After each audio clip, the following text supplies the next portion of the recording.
Magandang araw mga kababayan, asar na asar at mukhang sumabog sa galit itong si Claire Castro nung ibinalik sa kanya yung kanyang pambabatikos nung sinabi niyang Chucky daw ang kamukha ni Vice President Sara kung ito ay nagagalit.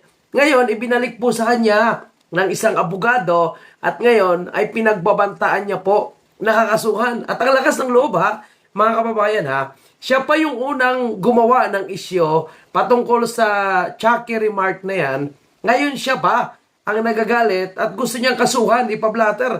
At ang mga sinasabi niya, baka madisbar pa daw ang isang abogado. At ang matindi pa nito, abay sinakyan po ng kanyang mga alipores. At ang tinuturo ay itong si Attorney Trixie Cruz. Ngunit hindi po si Attorney Trixie Cruz yung nag-post, kundi ang kanyang partner na si Ahmed diyan sa kanilang channel na Luminos, mga kabayan natin. Ngayon, ang sabi ni Ahmed, sige, subukan mo.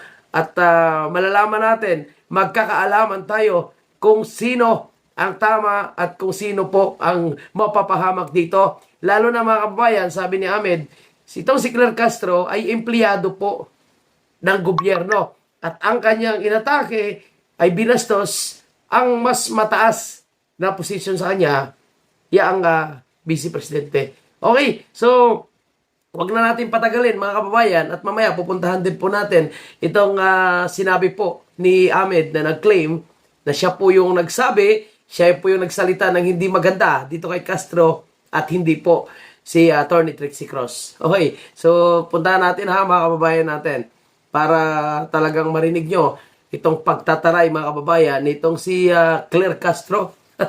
Alam mo, no, itong mga ito parang martial na rin ang gusto nila So bawal na rin silang batikusin. Pero ang lakas ng loob nila, no, na maging mag-alaskador sa mga bumabatiko sa kanila, lalo na ang Vice Presidente yung lagi niya pinagtitripan. Naku, ang dami ko na sinabi. Tara, ito tayo. Ipapablotter down Palace Press Officer Undersecretary Claire Castro ang isang abogadong supporter ni VP Sara matapos siyang pagbantaan kasunod ng kanyang Chucky remark.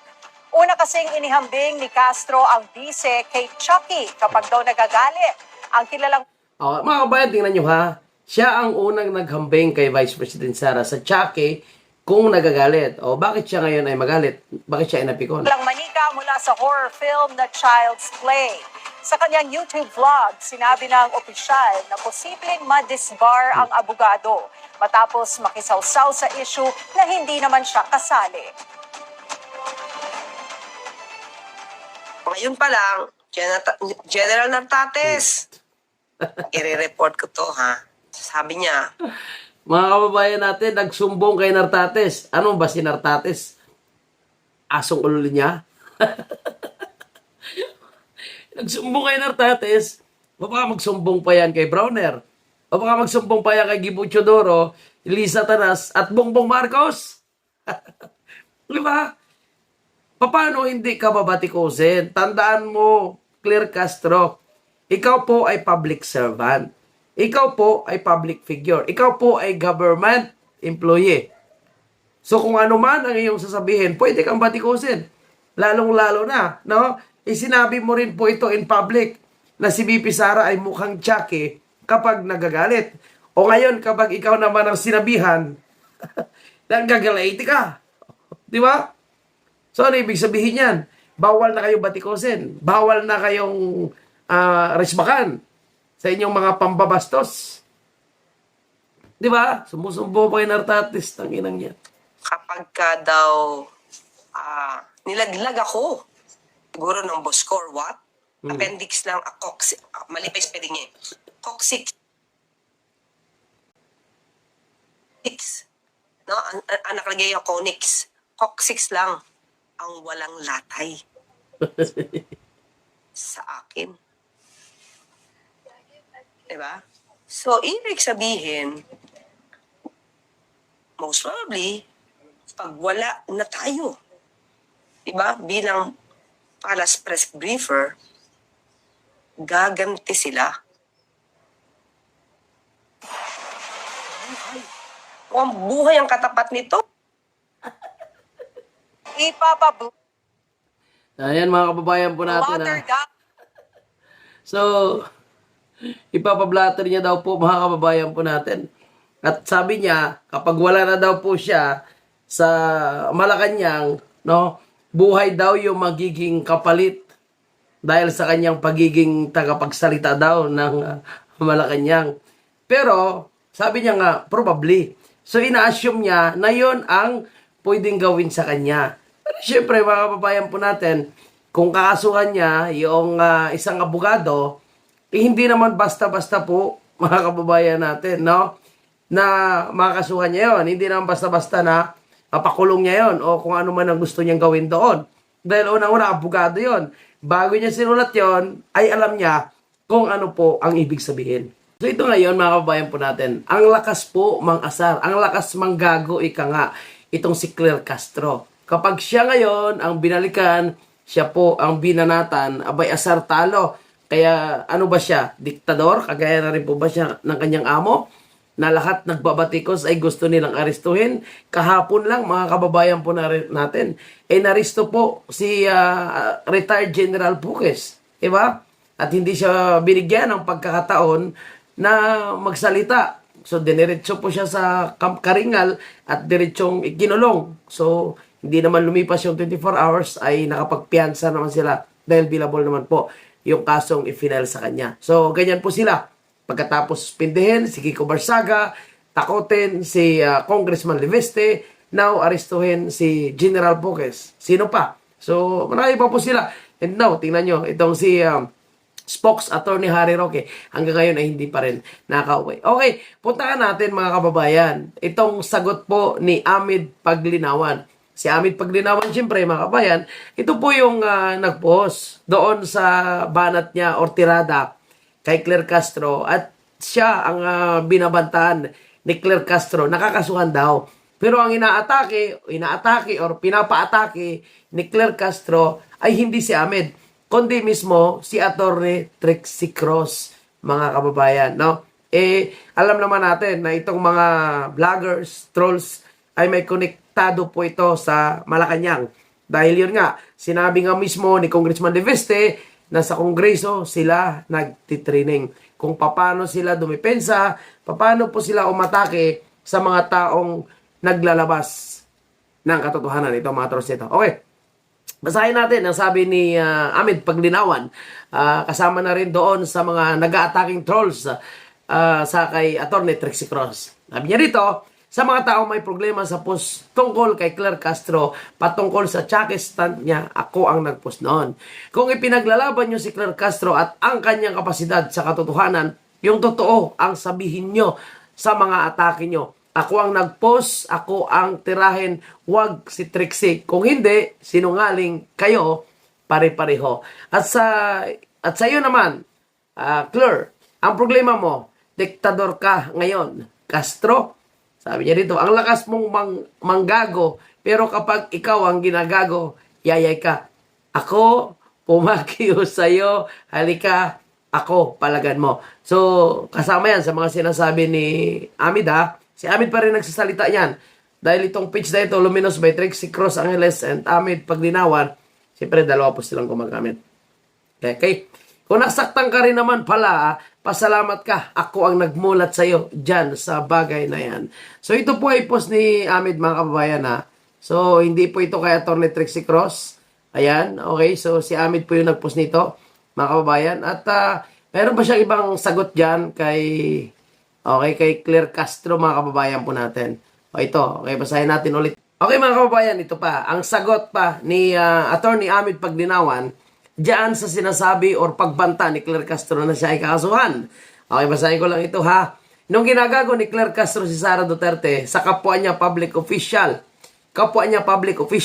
wala siyang damdamin. Totoo naman, kung makapagtira yan, kung ano-ano yung mga remarks niya at sinasabi kay Vice President Sara sa kanyang press con, no? Ang lakas ng loob niya at walang takot na manlait, walang hiya, ang kapal ng muka. Pero dito nga may damdamin siya. Kung manlait, mamintas at manira, parang batang shit. Pero nung siya ay sinagot, habang public official pa rin siya, abay may damdamin na siya. Wala. Akala ko ka-level niya, mga amo niya, di pala. Pareho lang din pala natin siya. Wow. So, AGP. Ibig sabihin, Amid paglilinawan. So, siya po ang sumasagot. Siya po yung nagpo-post dito at nililinaw niya na hindi po si Attorney Trixie Cross ang nagsalita niyan ng pagsagot dito kay Claire Castro. So, ito na yung sinasabi natin, mga kababayan. Okay? Itong isang vlogger na ito na nagngangalang Nilo, so, ang kanilang inaatake ngayon ay si Attorney Trixie Cross na. Malinaw naman na hindi si Attorney Trixie Cross, nagot na nga po ni Ahmed, na hindi si Attorney Trixie Cross ang bumabanat, dahil sikat itong si Attorney Trixie Cross, mas expose sa social media, mas kilala sa publiko, so ito ngayon ang kanilang inaatake. No? Kasi hindi rin pinapangalanan nitong si Claire Castro kung sino ang kanyang tinutukoy. Basta nasabi niya lang na may abogado, Duterte supporter, na nagsalita ng hindi maganda sa kanya at pinagbabantaan niya ngayon. At isusumbong niya daw po kay Nartates, kakasuhan niya daw, ipapadisbar niya daw. Ang lakas din, no? Lakas manakot. So, parang amo niya na rin, mga kababayan po natin, ang kapal ng pagmumuka. Pero, siya nga, binanata na naman po siya ni Gob Chavit Singson, mga kababayan po natin. Mamaya, no? Kung kaya pa dito sa video natin, kung makukuha natin, try natin, mga kababayan natin, na i-post itong banat ni Gob Chavit Singson dito po kay Locaret na si Claire Castro. Ang lakas makapagbanta. No?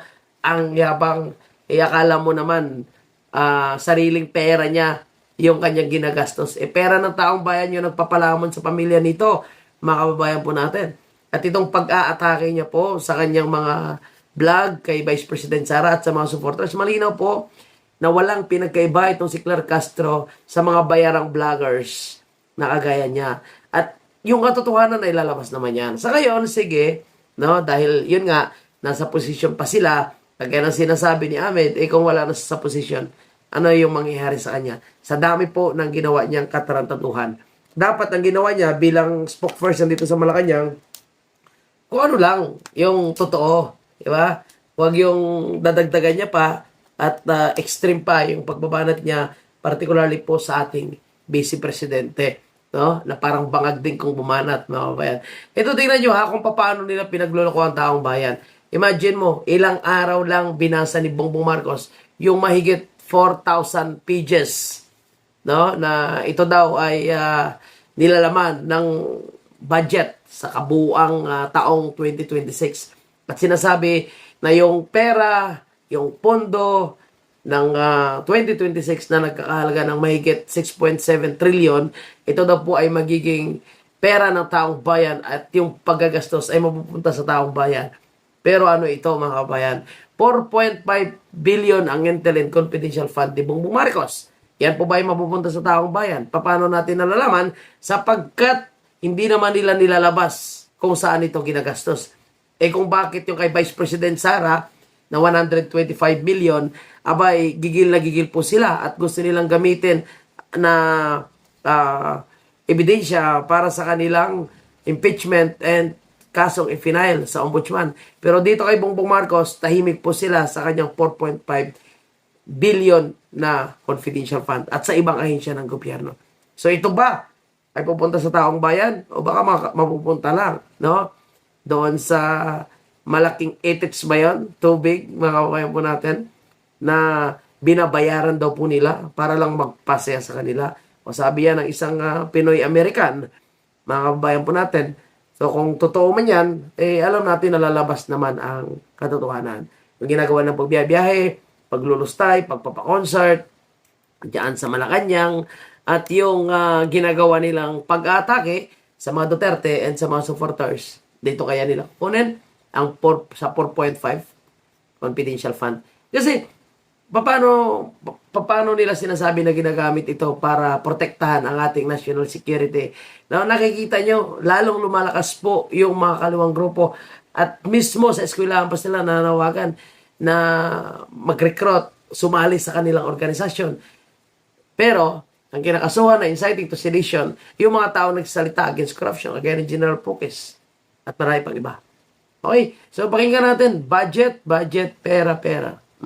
Makakaasa po ang taong bayan na sa ilalim ng liderato ni Pangulong Marcos Jr., Ang pondo ng bayan ay para sa bayan. Magagamit ito ng tama. Ang pondo ng bayan ay para sa mga magnanakaw na mga congressman. Diba? Butsang ina, Claire Castro, 3 taon na ginagago nyo ang taong bayan. Korupsyon, droga at krimen talamak sa ating bansa. Asaan ang pera ng taong bayan na sinasabi nyo para sa bayan? Tuwing pumipirma ng budget si Bongbong Marcos para sa taong bayan, pero napupunta sa mga magnanakaw ng kongresista. Hundred of billions, trillions ang ninanakaw. Asaan na yung mga malalaking isda na ipapakulong niya? Bakit hanggang ngayon diskaya pa rin ang tinuturo nyo na malaking isda? Sila po ay naging accessory lamang sa pagnanakaw na nangyayari sa gobyerno. Sila yung naging tulay para makuha ang perang ito bilang kontraktor. Pero yung may utak nito, mastermind, insertion, at yung mga kasabwat, yan, sa DBM, kasabwat sa finance, at yung mga cover files, yan, marami yan sila dyan. So bakit wala pa rin ang pakulong? Yung mga kontraktor na pinangalanan ni Congressman Iveste, hindi lang po si si Saldi ko yung involved dito, napakarami po. Bakit wala na kulong? Nasaan yung mga binalik na pera? Nasaan yung mga ginto? Nasaan yung Maharlika Investment Fund? Naibalik na po ba yung 60 billion na pinapabalik ng Supreme Court na kinuha sa PhilHealth? O galing na naman sa pondo, dinoble lang? Tama at mailalaan para sa kapakanan ng bawat Pilipino saan man panig ng mundo. So yan po is panabagong kasinungalingan na mapupunta sa mamayang Pilipino sa ang sulok man ng mundo na may Pilipino daw po, mga kababayan. So it's another script, it's another propaganda. Pero palagay niyo po ba maniniwala ang taong bayan na talagang budget na ito ay mapupunta sa taong bayan? Mapupunta sa tama? Marami na nga po yung mga senador, congressman na hindi pumirma dahil nakita nila na hindi naman nawala yung pork barrel, na hindi nawala yung korupsyon at mayroong pondo na nakikita nila na pagkukunan ng korupsyon. Hindi nga nawawala yung sinasabi yung flood control. Kung tutusin, kailangan talaga yung flood control. Dahil corrupt, magnanakaw ang gobyernong ito, yung tao, walang tiwala kapag usapin ang flood control. Dahil nadala na po sa napakaraming ghost project and substandard na mga pinagawa po. Diba? So, ang lakas po kasinungalingan, ang lakas po magsabi ng kasinungalingan itong si Claire Castro. Ang lakas po alaskador, ang lakas po manggago, lakas manira, lakas manlait. Pero kapag siya po ang tinatamaan, abay sumasabog sa galit at magsusumbong daw kay Nartates at ipapakulong, ipapadisbar daw po yung abogadong sumagot sa kanyang panlalait kay Vice President Sara. Ang kapal ng pagmumukha, mga kabayan po natin, ang nasa gobyerno ngayon ni Bongbong Marcos. So, paano niya nasasabi na mapupunta sa taong bayan at mapupunta talaga sa tama yung pondo na yan, mga kabayan natin. Okay, punta tayo dito kay Congressman Erese. Sinasabi nga ni Congressman Erese na itong mga magnanakaw, noon pa man sinasabi niya, ay mukhang hindi mapapakulong ni Bongbong Marcos. Dahil ang ombudsman mismo ay dikit sa Malacanang at syempre, ang kanyang kapatid ay mukhang may plano po na tatakbong president. Walang iba kundi si John Beck. Ganon yun. Or Rimolya. Okay, pakinggan natin mga kabayan ang berada ni Congressman Erese. Okay. Paano kung si ombudsman na lang ang asahan natin? Para hindi na redundant or duplicate. Yes. Andiyan naman Yung katapat niya pala dito is yung bayot na dilawan na bayaran din. si ombudsman. Pero, nanahimik. Parang medyo tumahimik si ombudsman. Ang problema nga kay ombudsman, masyado siyang close sa Malacanang. And he's acting like not just an ombudsman but a member of the cabinet of the president. Yes. Di ba? Sinasabi niya yung ICI wala na yan. Samantalang yung ICI yan ay creation of an executive order of the president. Pero parang sinasabi niya, wala na yung ICI. Tapos na yung trabaho niya. Dapat wala siyang pakialam. Dapat wala siyang pakialam. Ombudsman siya. Napapalitan na talaga yan. Gawin na natin ICU. Hindi, saka alam mo ang problema pa ang isa. Ang isa pa problema, dapat talaga yung ombudsman, non-partisan. Ang problema, hindi pwedeng mangyari yan dahil nag-announce na si si SILG. SILG na may possibility na tumakbo siyang Yung kapatid, si John Ay, Vic. Oo, na conflict of interest. So, ngayon pa lang, di ba, yung Dilawan nagsasabi ng conflict of interest. Yun naman talaga yan. At planado na po nila yan.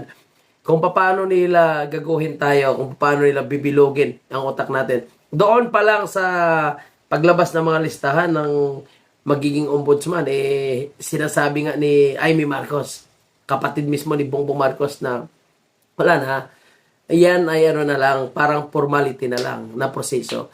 Pero ang totoo, si Boyeng Rimulya magiging ombudsman. So, nangyari nga, di ba? Siya ngayon naging ombudsman, tapos kapatid niya yung naging SILG.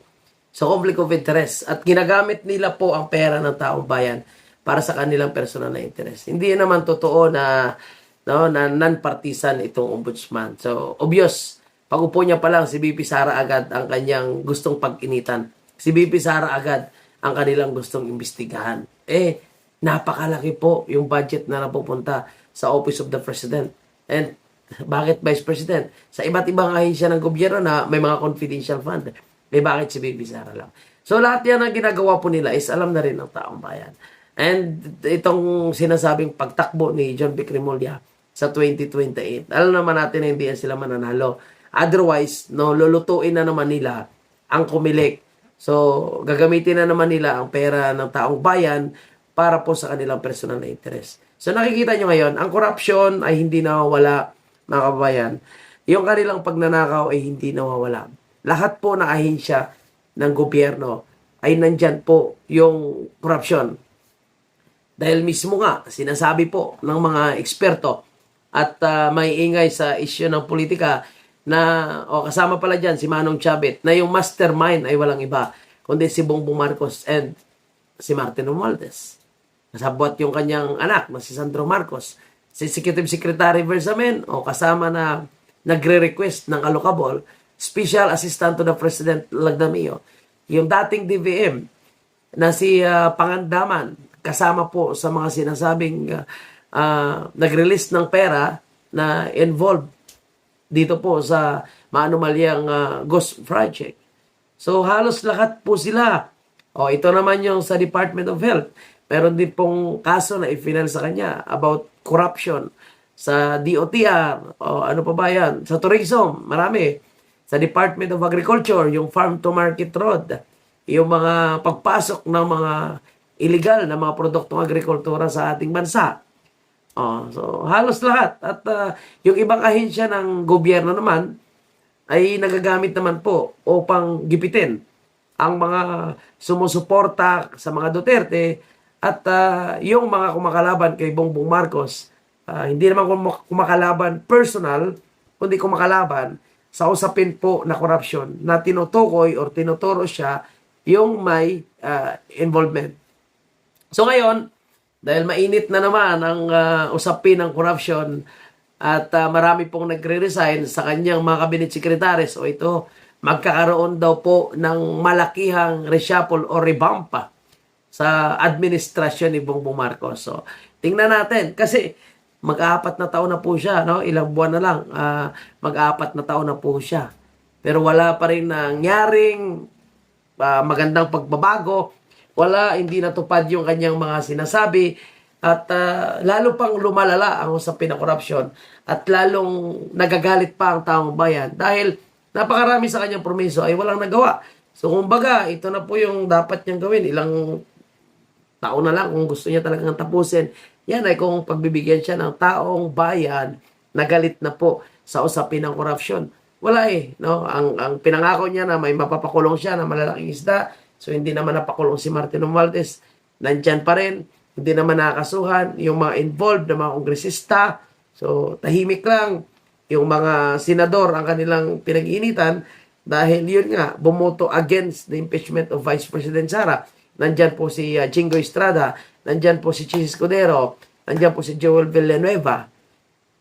Ang kanilang pinag-iinitan. Of course, Senator Bato na gustong ipa-aresto sa ICC. And alam naman po natin, kapag gugustuhin nilang ipaparesto ni Senator Bato de la Rosa, walang magawa si Senator Bato de la Rosa kung sakali na siya ay arestuhin. Kaya ang ginagawa ni Senator Bato de la Rosa ngayon, imbis na lalabas, nagpapahinga muna sa safe na lugar kung saan siya ay hindi basta-basta arestuhin ng ICC. Kasi, nandiyan lang yan eh. Kagaya nung ginawa nila kay Tatay Digong, kahapon ginawa nila kay General Puques. So, anytime pwede nila arestuhin din Senator Bato de la Rosa. So, lahat yan. Lahat na mga kumakampi or sumusuporta, mga kababayan po natin sa mga Duterte ay pinag-iinitan po nila. At ngayon, lahat ng mga pinupos ni Bongbong Marcos, pinupos ni Liza Marcos at ng kanilang kalyado ay gumagamit po sila ng trolls. Kaya sabi nga ng isang kilalang vlogger na si MJ Kiambao Reyes, sabi niya, libilap na mga trolls, hindi na mga Vietnamese or Indian names ang gamit. McBride, Pars, Kalyue, Brand, Erickson, Band, ano pa dyan, marami pang iba. So, kumbaga, gumagamit na sila ng parang American name or British name para lang masabi na hindi sila trolls. Pero anong pakialam ng mga foreigner na yan? Diba? Bakit hindi pala sila gumamit ng mga Filipino names? Kasi po, yung kanilang troll supplier ay hindi po Pilipino. Normally, galing daw po yan sa Vietnam, Indonesia, at sa India. Kaya gumagamit po sila ng ibang pangalan. So, nakakatuwa lang kasi pag scroll mo is nakalock yung account. So, sino yung may kagawan sa mga troll farm na yan? Of course, no? Baka kasama po yung MOA dyan na sinasabing wala naman talagang totoong paglalabas kung saan ginagamit to. Kasi liquidation by certification lang ang kanilang pinagkagawa. Ngayon, mga kababayan po natin, no, kahit saan tayo pupunta, kahit sino yung tatanungin natin, lalong-lalo na kapag nasa karaban po tayo ng signature campaign for Tatay Digong, lagi nila sinasabi na kailangan nang matapos ang administrasyon ni Bongbong Marcos. Gusto nga nila 2028 na para magkaroon na ng eleksyon. Pero kung magkakaroon din ng eleksyon and ang chairman ng COMELEC ay sa kanila pa rin. So, talagang mahirap pa rin makuha yung panalo. Yan po yung kinakatakutan ng taong bayan na mga na-interview natin. Pero sabi nga natin, magtiwala lang po tayo, mga kabayan. Dahil hindi naman sila basta-basta makagawa niyan kung walang budget. At kung tayo po ay pagbantayan natin yung budget, tayo po ay bantayan natin yung paggastos nila ng perang taong bayan at tuloy-tuloy po yung pag-iingay ng tao sa social media, matatakot po sila. Ngayon, ito yung bantayan natin. 4.5 billion ang confidential fund ni Bongbong Marcos. Malaki ang posibilidad nito. Baka dito na naman sila uhugot sa mga impeachment laban kay VP Sara, sa mga panggigipit, sa mga supporter po ng mga Duterte at kumakalaban ngayon sa maling pagpapatakbo ni Bongbong Marcos. Tandaan natin mga kabayan, tayo po ay nagbabatikos lang sa maling pagpapatakbo ng gobyerno ni Marcos Jr. Pero hindi tayo anti-government. Tayo po ay pro-government dahil ang Pilipino ay ang gobyerno. Hindi po tayo kagaya ng mga nagdi-destabilize sa gobyerno na gustong pabagsakin ng gobyerno. Hindi tayo ganon. Tayo po ay gusto lang po natin magkaroon ng tamang leader na talagang may pusong mga Pilipino. And yan po ay nakita natin sa nakarang administrasyon mula po kay Tatay Digong, mula sa simpleng tulugan sa Malacanang, simpleng pagkain, simpleng buhay. Sabi niya nga, lalabas siya sa Malacanang na kahit isang poste ng kanyang bahay, wala siyang pinagawa. Dahil gusto niya lang ay maglingkod sa mga Pilipino. And tingnan nyo ngayon mga kabayan, no? Dahil sa tuloy-tuloy po na paglakas ng mga puwersang mga makakaliwa, may mga namatay na naman daw na 2 estudyante. Kaya yung mga tao doon sa Occidental Mindoro, kung saan nagkaroon po ng matinding bakbakan sa pagitan ng puwersa ng mga NPA, puwersa ng mga militar po natin, gusto nila na palayasin na po yung mga makakaliwang grupo doon. So gumawa sila ng peace rally para manawagan na lumayas na yung mga NPA sa kanilang lugar dahil sila ay napiperwisyo. So good job po sa mga kababayan po natin na hindi lang lumalaban sa corruption, ito naman ay lumalaban para wakasan ang insurgency at itigil na itong talagang nanawagan na pabagsakin ng gobyerno yung mga nanggugulong grupong ito. At marami dyan sa Kongreso, yung mga nagpipinan sa kanila. Yung mga pinanser nila na nasa Kongreso, yung mga pinanser nila na mga congressman at kongresista, dapat yan po is kakasuhan din. Yung mga ayaw nila sa red tagging, no? Pero sila mismo ang nagpapakita na pagsusuporta sa mga kaliwang ito. pilit pa rin nila dinidinay. At tingnan nyo ha, sila ay pumoprotekta kay Bongbong Marcos, Martin Romualdez, na yan po is sinasabi ni Chavit Singson na most corrupt or mastermind. Nasa listahan din po ng napakaraming mga insertion. Sinabi ni Martin Romualdez na nagde-deliver siya ng mali-malitang pera, pero hanggang ngayon, pilit pa rin pinoprotektahan ng mga grupo mga kaliwa. Kasi bakit? Dahil nakakuha po sila ng pondo para gamitin sa pagpapalakas ng kanilang hanay. And kawawa po yung mga militar po natin. Kawawa po yung mga kasundaluhan po natin na lumalaban sa mga grupong ito na gustong babagsakin ng gobyerno na ang pondo ay galing din sa gobyerno na nagpapalakas sa kanila. So, parang panggagago lang. Kaya mabuhay po itong mga residenteng ito na nakikipaglaban. Ay tama, sana maubos na po yung mga yan. Yung mga estudyante na mga namamatay dyan, nagugurgur dyan, kasalanan naman nila yan. Kasi nag-aaral sila sa magandang eskwelahan, pero nagpapauto sila sa maling ideolohiya ng mga NPA. Kaya mabuhay po, sumasaludo tayo diyan sa mga residente na talagang sila na ang gumawa ng aksyon para palayasin itong mga kaliwang grupo. At bago tayo magtapos, mga kababayan, dito po sa napakakapal ng mukha sa Malacanang, no, huwag kang umatake, huwag kang maging personal na attack. No, huwag mo masyadong personalin ang pag-aatake kay Vice President Sara. Dahil marami ang sumusuporta po sa ating Vice Presidente. Yung sumusuporta sa iyo, trolls lang. Yung sumusuporta sa amo mo, mga bayaran lang. Hindi mo kaya yung mga Duterte supporter. Kaya kung ayaw mo na ikaw ay balikan, batikosin, bastusin, dahil sa ginagawang pambabastos, binabalik lang sa'yo, tumahimik ka. Gawin mo lang ang trabaho mo bilang tagapagsalita ng Palasyo de Polvoron. O pagandahin mo na lang yung imahe ng amo mo at sabihin mo na lang ang gusto mo sabihin na pambobola kasi sinungalingan, pero wag mo lang personalin yung pag-aatake kay BP Sara kasi talagang dudurugin ka ng mga Duterte supporters na alam nila na ikaw ay sinungaling. Ngayon, papikon-pikon ka, magpapablatter ka, mananakot ka. Nako, Claire Castro, sabi ni Ahmed, baka nga naman, babalik na naman sa'yo ang iyong pinagagawa. So, tingnan natin. Abangan natin yan. Magandang laban ito. And dahil dinadawit na si Atty. Trixie Cruz, ako naniniwala na hindi po magtatahimik si Atty. Trixie Cruz. At sigurado, lalaban yan. Ipalaban yan. Ilang bisis na po yung kinasuhan. Pinatawag na po yan sa Kongreso. Nako. Magandang laban ito. Okay, mga kabayan po natin, maraming salamat. At ito lang muna yung ating update. So, mamaya, mag-live tayo para pag-uusapan naman natin yung iba't ibang issue. At sabi ng ibang trolls, paulit-ulit. Paulit-ulit din nila tayo ninakawan. Kasi paulit-ulit din natin silang babanatan. Thank you and mabuhay po ang bansang Pilipinas.